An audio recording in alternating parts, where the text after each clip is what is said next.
Hello, everyone, and welcome to the first episode of Black Hole Rhetoric. And actually, what this is going to be a little bit of a hardcore intro for all of our little Facebook friends out there. 10 to 15 minutes of us talking, and let's see what you guys think about this. And today I am here with my good friend Patrick. How are you doing, Patrick? Doing good.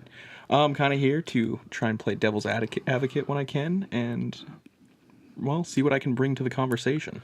Yeah, and so we decided for our little intro for you guys, we're going to talk about the media, right? Not the TV media, not any of that, right? That's already well established.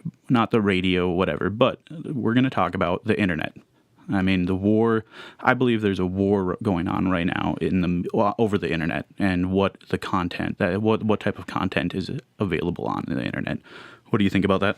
I think when you word it like that, that makes me think not even necessarily about the media war on the internet, but just in general, how politicians for the last 4 or 5 years now, every year they come up with a new bill trying to police the internet. Mm-hmm. It never passes. It always fails miserably. Yep. And now I think that the media, newspapers, whatever, keeps attacking people on the internet just to try and censor and to start to control the internet. Yeah, no, absolutely. And then we see it happening on Facebook. We see it happening on YouTube. We see it happening on Twitter. All of those different companies. The interesting part there is, like, I think one of the forerunners in policing the content that's on the internet or on these websites has been Twitter, with their banning, and there's certain options actually on Twitter where you can create it as a safe space. I don't know if you've made a Twitter account recently or not, but I've had a Twitter since I was in high school. Yep. Very rarely use it. I use it to follow, famous people, I guess, that I care about. There's not very many people that I know personally that I follow on Twitter, and even if I do, they very rarely post. But yes, Twitter, I think, is the most noticeable. Mm-hmm. I think that it's going to be the death of their forum. Yeah. Yep. They are overdoing it, Yep. and they are definitely very biased towards who they are censoring. Well, and it's not just everybody on,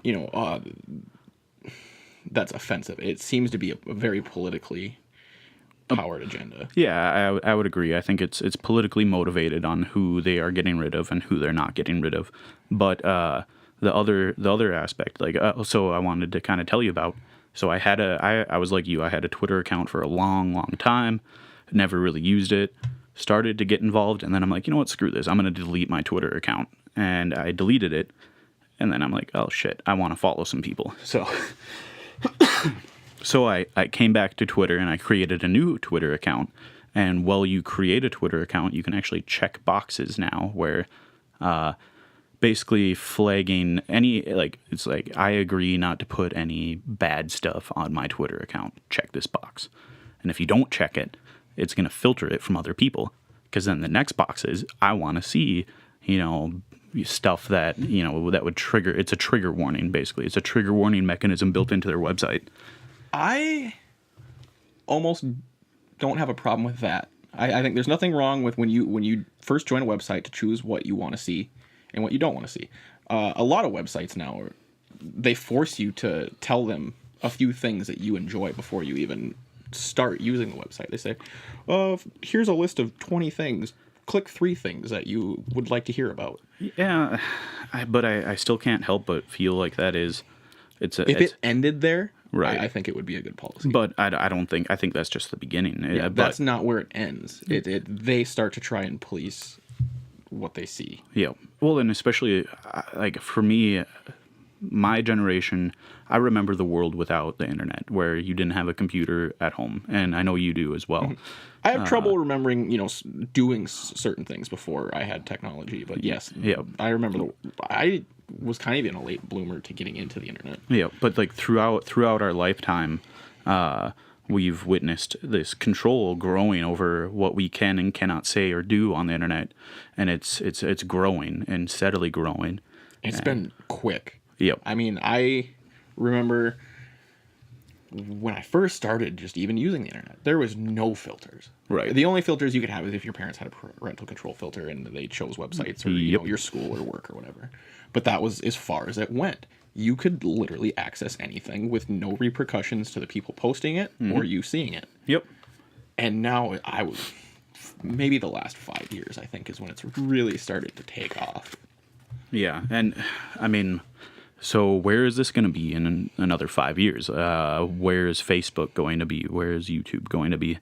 I think what YouTube is doing with their hero program could potentially be the death of YouTube. And do you want to explain real quick what the hero program is? So basically, they've turned reporting videos into a level up program. And so when you first join, you're able to just, flag videos for content. I'm not sure if there's a reviewing process for if you flag stuff or if it just automatically it gets a ding. I don't remember what the next levels are, but I think you get up to like a level 4 or 5. And you can get to the point where you can mass flag videos. So you don't even have to really know what you're flagging. You get to the point where you're just like, oh, here's a list of videos. I'm just going to click all these. And I think that they have good intentions with this, but to make it almost a game where you're working towards a goal so you can be a higher level, things like that, it's going to really cause people to misflag videos.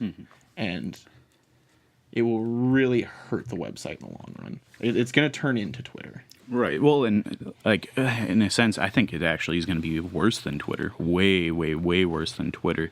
What they're doing is they're convincing us of policing each other. Not that's the dangers of it. Like, I'm going to watch you and what you post up on the internet.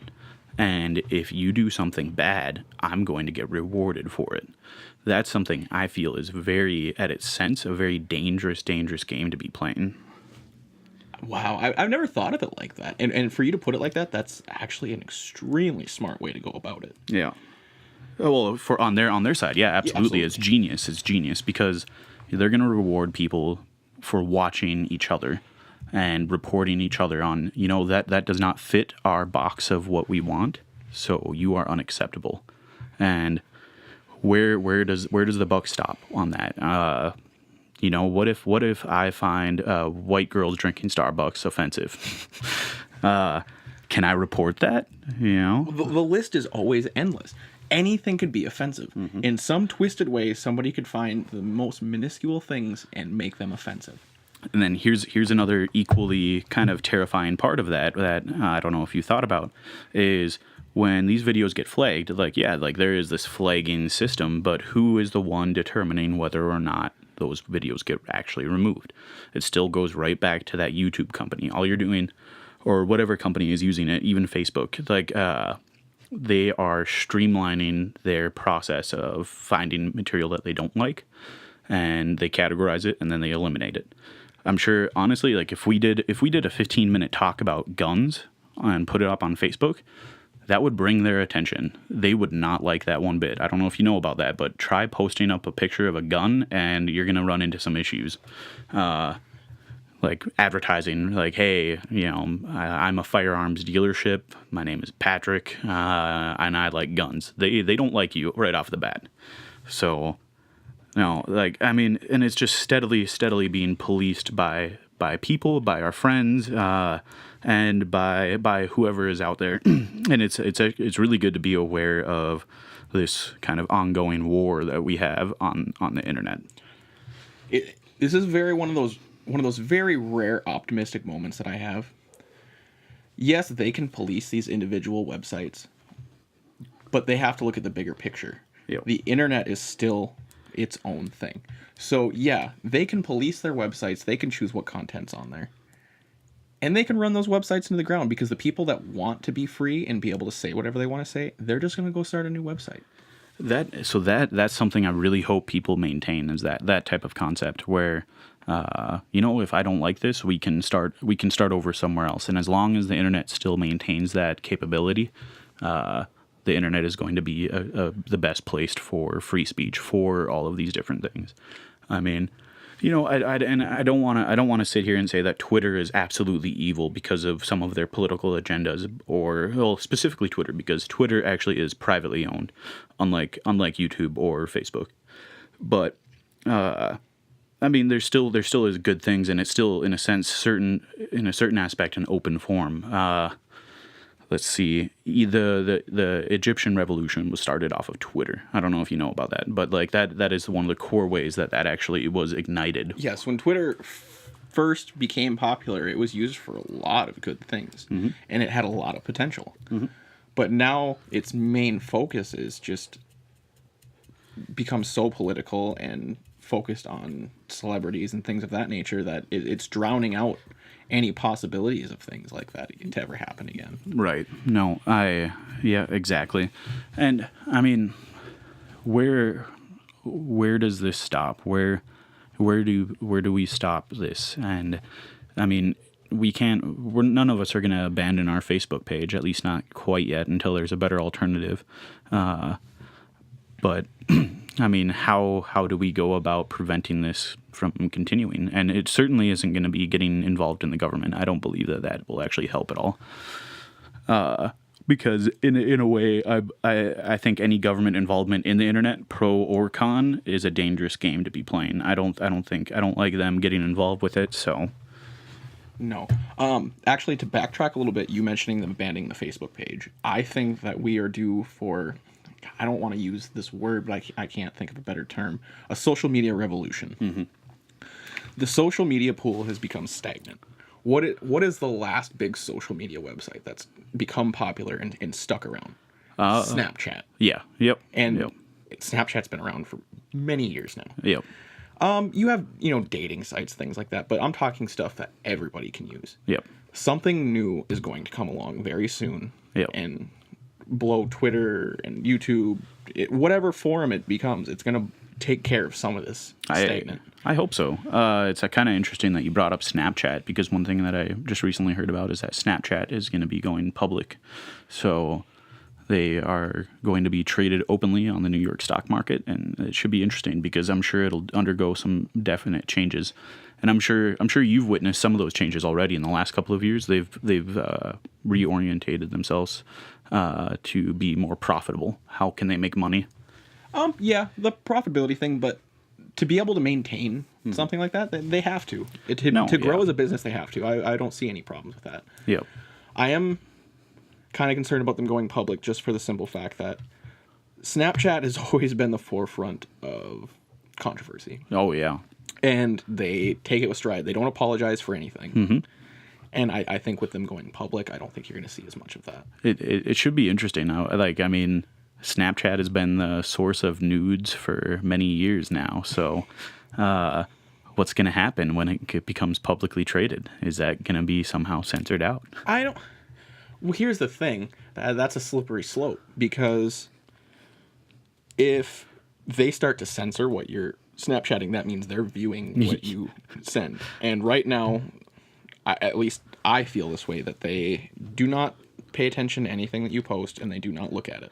The one thing that I have heard, though, is that they do store everything, and that is a very scary thing. But, I mean, I suppose it's not too scary for me because I haven't done anything, so. Yeah, I've never put anything that I would be that worried about. Most of the stuff that I post on Snapchat is always stories. Right. Yep. Yeah, no, nothing too controversial on either of us. But, so, that this is our little intro to you guys. So, tell us what you think. What is your opinion on all of this? And let's just kind of see where things go from there. This is Paul. This is Patrick. Thank you.